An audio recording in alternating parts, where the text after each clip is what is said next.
From Keene in the Shire, the Liberty Media capital of the world, this is Daryl W. Perry, host of FPP Radio News for Friday, June 2nd, 2017. Silver is trading at $17.20 per ounce. Gold is valued at $1,263 per ounce. Bitcoin is trading at 1.3 cents, and the average price of Bitcoin is $2,427.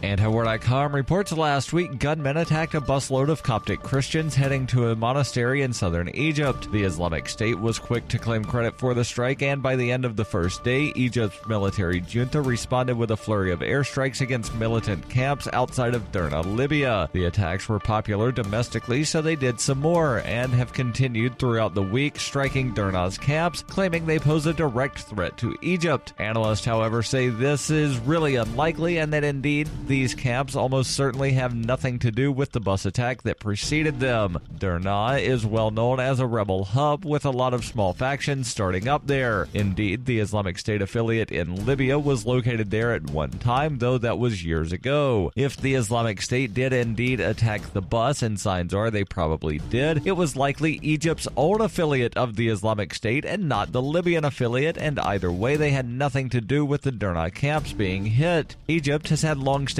problems with militant groups attacking their Christian minority, and those attacks have almost exclusively been homegrown. Reacting by attacking something in Libya was a convenient distraction for the junta, and when the Egyptian public started cheering their firm response, they kept doing it. At this point, however, Egyptian officials are freely admitting that they are not targeting specific groups with the airstrikes in Derna, and that they're hitting random camps on the assumption that all the groups targeted have the same ideology as the bus attackers, which is good enough for them. Indeed, some analysts believe that Egypt's junta, long keen on exporting their style of government to Libya by backing General Khalifa Haftar, have been drawing up plans for attacking Derna and other rebel hotbeds in eastern Libya long before the bus attack ever happened, and this just served as a useful pretext to go ahead with them.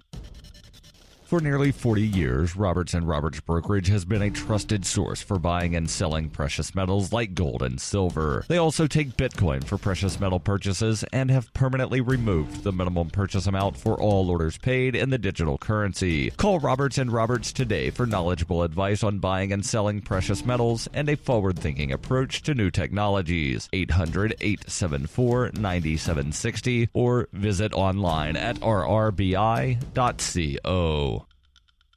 UPI reports a jury on Thursday convicted 3 sheriff's correctional deputies of second-degree murder in the fatal beating of a mentally ill inmate 2 years ago in San Jose, California. Matthew Ferris, Rafael Rodriguez, and Gerard Lubrin were the Santa Clara County deputies who were found guilty. The guards faced sentencing on September 1st with a minimum 15 years to life in prison with the possibility of parole. The jurors reached its verdict after 3 days of deliberation in the 2-month trial. The guards were charged with killing Michael Tyree and assaulting another mentally ill inmate, Juan Villa, at the Santa Clara County Main Jail on August 26, 2015. Villa testified against the deputies during the trial. District Attorney Jeff Rosen said, "We cannot and did not turn away from the tragedy of Michael Tyree. We will never forget Michael Tyree in our fight for those who see vulnerabilities as an opportunity to harm rather than help." Tyree was found in his cell naked and covered in vomit and feces. He had lacerations to the liver and spleen, which was nearly severed in two. Defense attorneys argued that Tyree died after falling from his toilet into a sink in his cell. The deputies were arrested 1 day after the coroner ruled on August 31st, 2015 that Tyree had died from internal bleeding due to blunt force trauma. Prosecution witnesses testified the correctional deputies enjoyed physically attacking inmates. In December, Santa Clara County agreed to pay $3.6 million to settle an excessive force claim filed by Tyree's family. Santa Clara County Sheriff Lori Smith said her department will not be defined by the actions of these 3 individuals, adding, "We're proud that justice was served and that those who are culpable are behind bars."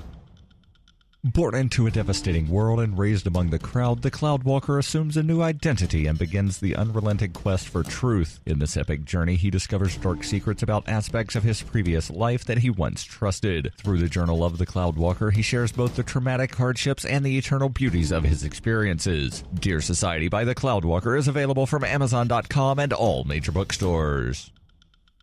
This has been FPP Radio News, online at fppradio.com.